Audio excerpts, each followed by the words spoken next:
What's up, gang? How are you? The attendance tonight was 18,138, sold out. $8.09 million, the highest grossing gate ever at the arena. The fight of the night was Vettori and Allen. Performance of the night, Islam, Gautier, and is that Carly? Yeah. Okay. They all won $50,000. Congrats to them. And it was a tough one between Vettori and Kevin Holland's fight. Yeah. Huh? And the main event as well. Huh? Yeah. A good point. Very good point. We'll start with the main event. Another BMF title fight that lived up to the hype, right? The two guys going there and leaving it all in the octagon. Give us your thoughts on the fight and how it played out. Yeah, I mean, it was an incredible fight. I thought going into the last round, the fight was closer than the judges had it. But, it lived up to what it was supposed to be. The card did. The card was great. Fantastic. When you see Max do his point at the ground in the last 10 seconds, is there any part of you that thinks, just as a fight fan, like, you're going to have to stop doing this eventually? No, I go, oh, hell yeah. Me and my crew were talking about it earlier tonight before we came to the fights. Like, everybody acts like they want to do that shit. They don't want to do it. Max is like the only guy that actually wants to do that. And it's one of the million reasons why people love him.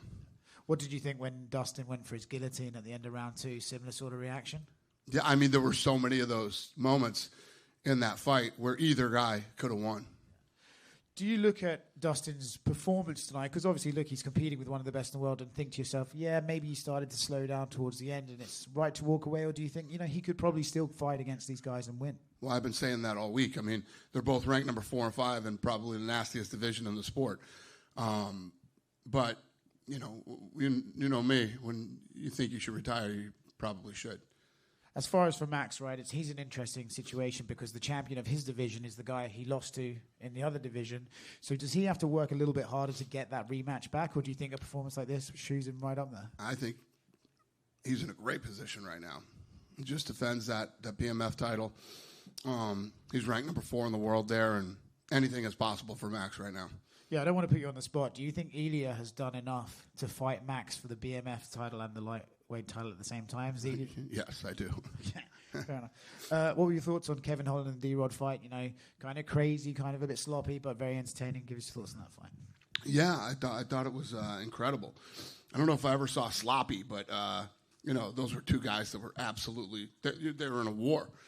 And a couple times I felt like both of them were tired. But they dug deep and fought their asses off. Incredible fight. Obviously, this week's been a great week. They didn't win, but they're both going to do really well. Fair enough. This week's been great in New Orleans. It felt like the city's really sort of vibed well with the UFC, brought us in and all that sort of stuff.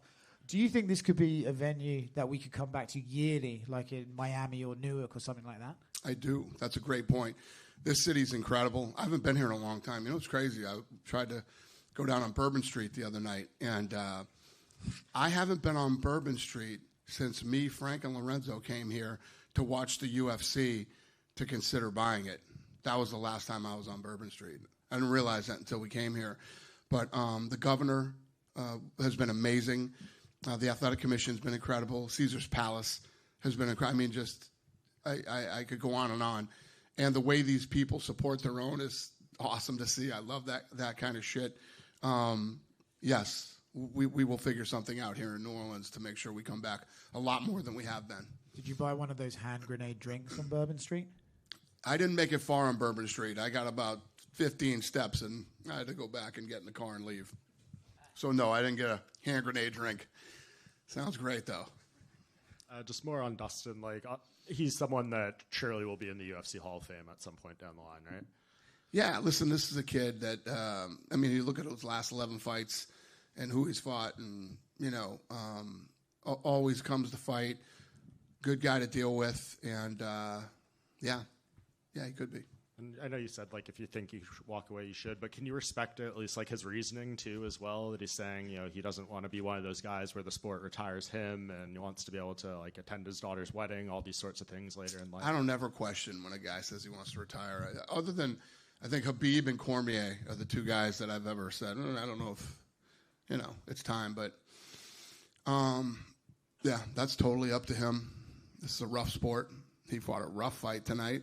And, the way tonight went, retiring seems like the right thing to do. Yeah. Did you score it the same way as the judges when he walked past press row? He said to me that he thought it was closer than they had. Who did? Dustin. Oh, yeah, I'm sure he did. I did, too. I just said it when I started the press conference. I thought going into the last round it was a lot closer than they had it.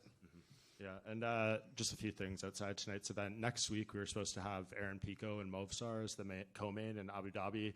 That's obviously off now, and Aaron's saying he wants to fight in Chicago, and there's a spot. And then on the graphic, we saw a co-main event, TBA versus TBA.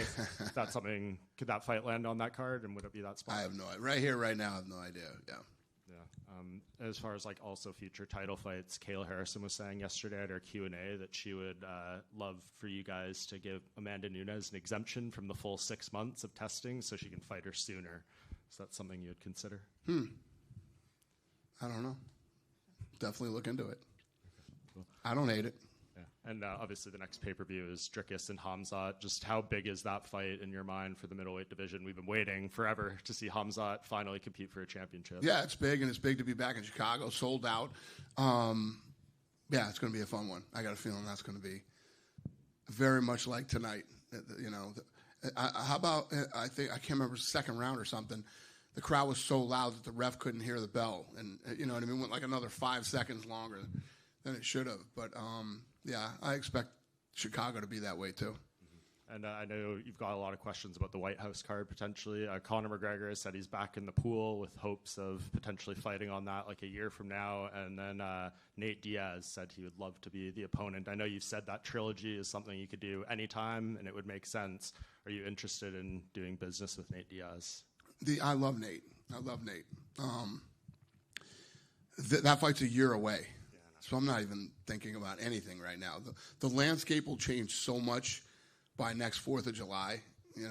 Who knows what's going to happen? Who knows who's going to be on the card or what the main event will be or who will hold all the titles, and everything could be completely different. So it's not even worth thinking about it right now. Sure. I guess just one follow-up on that, though, with Jon Jones. I have other problems. I'm dealing with the logistics and all the things on figuring out how to make this thing happen. How do we want to do it?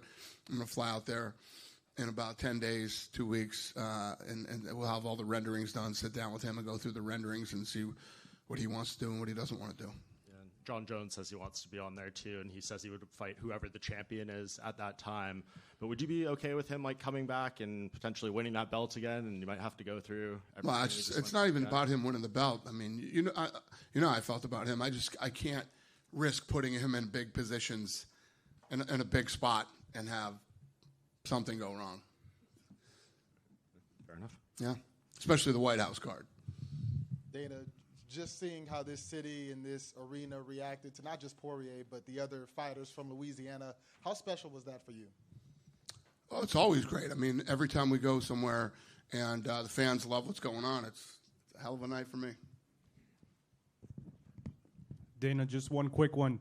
This week you had Power Slap piggybacking with the UFC here in New Orleans. It was the first time that Power Slap had left New Orleans or Vegas, other than going out to the Middle East. So it seemed like it brought a great culture. Had a great time out there last night. The fans loved it. What was that like out here this week? It was a great weekend for us here, yeah. And I'm glad this is where we brought it first.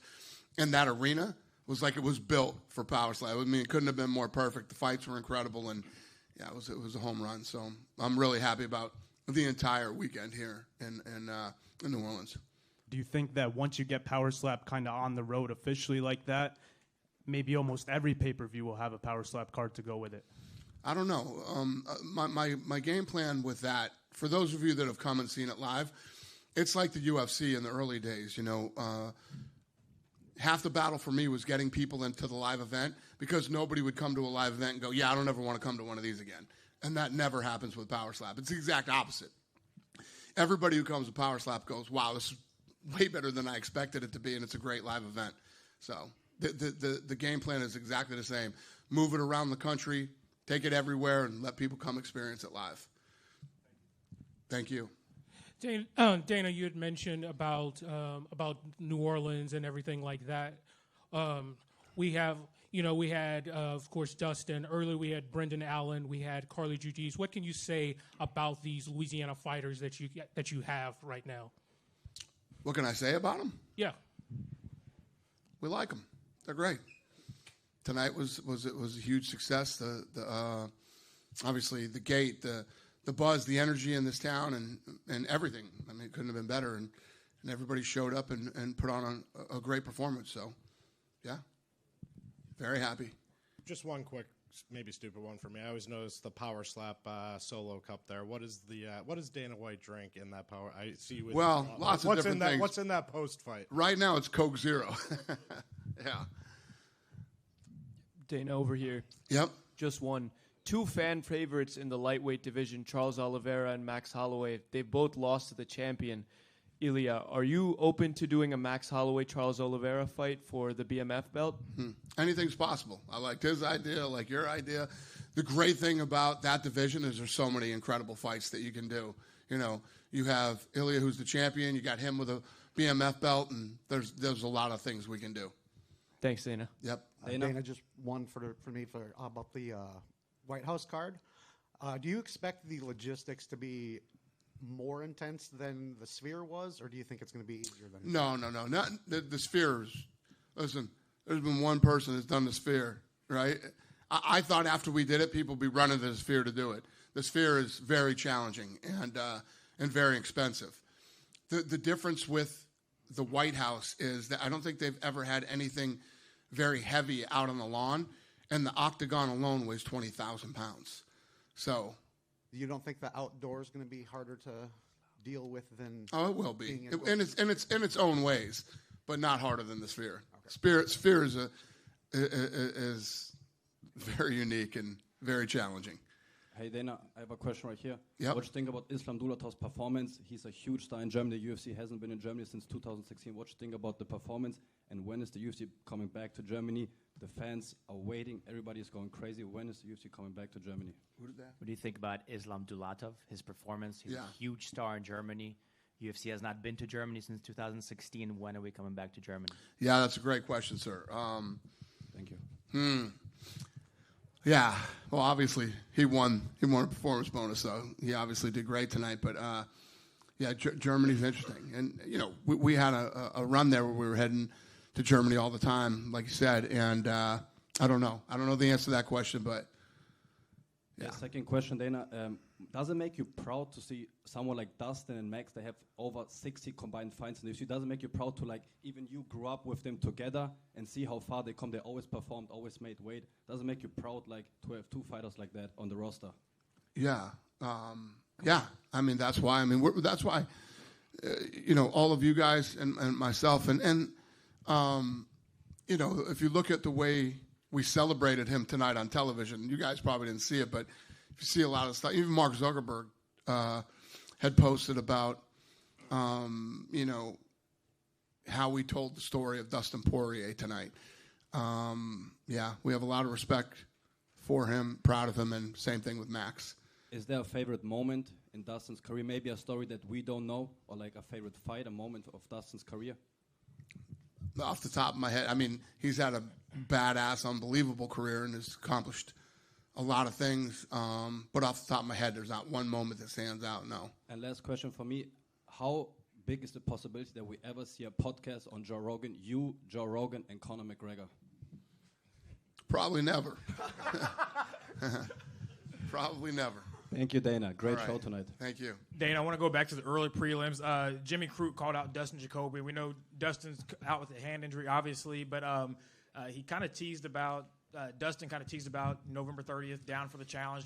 Those two guys, Jimmy performed well tonight. What kind of matchup would that look like? Right here, right now. Again, I don't even think about this shit at the end of the night.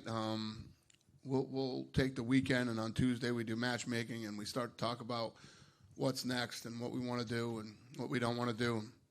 I really don't think about that stuff tonight. Go ahead. Dana, now that Dustin's career is said and done, what do you want people to take away from not just his career, but also the growth that he had from the time that he started up to now? Yeah, well, like I said, I think tonight, we celebrated Dustin, on the broadcast, and then to have the fight here in front of his people, and they showed up, and they made the event really fun tonight. My girl Amber was saying to me, I was already in the back room, and she said not one person has left this arena when he was still out there talking.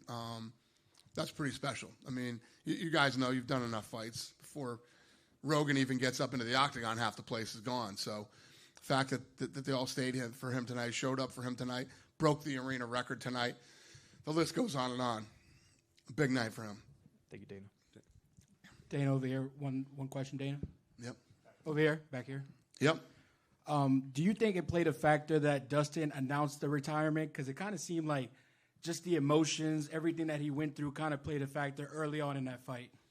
Do you think that played a factor early on in the fight for him? Do I think that because he announced the emotions he went through during the week, people sending him cards and all the things, the reception he got, do you think that kind of played a factor, just kind of making him emotional in early on in that fight? You'll have to ask him when he gets in here. I don't know, but I would imagine it was hard for him not to be emotional. I mean, even when he was saying earlier, what if he had won? Would he come back? Would he, I think that when you do what these guys do, and you come here and this is your last fight ever, and you walk out of that tunnel and you get the reception that you get at the end of a round that you did well, the place is so loud, the ref can't even hear the bell, and shit like that, it's got to be so hard to walk away from this and the feeling that you get from it. So I'm sure it was very emotional. It's probably going to be emotional for him for the next week. Just one more. Obviously don't expect you to mention any names, but if another fighter who you thought in the same regard as Dustin came to you and said, I want to do a retirement fight in my hometown, would you try to effort on doing something like this again? Well, we always try to, there's guys who, start to work their way up and then want to fight in their hometowns. Some guys who become big don't want anything to do with fighting in their hometowns. There's a lot of different feelings about it. But, yeah, we always try to figure stuff out if guys want it, but it's not always possible to say, okay, we'll give you a retirement fight in your hometown and you don't have the title, or, you could do a fight night or something like that. But, yeah, we would always try to do it. Yeah, a lot of stars got to align. I don't know if you were asked about Patricio Pitbull, 2 fights in. What do you think of what he's done here? What was the question? Patricio Pitbull. Yeah. What do you think of his win tonight and just what he's 1-1 so far in the UFC? Yeah, it's tough to come to the UFC and it's a lot of pressure. I don't care how many times you fought and what you've done. It's a different vibe when you come here, and yeah. Cool. Thanks. Have a good night, and thank you, New Orleans. It was awesome.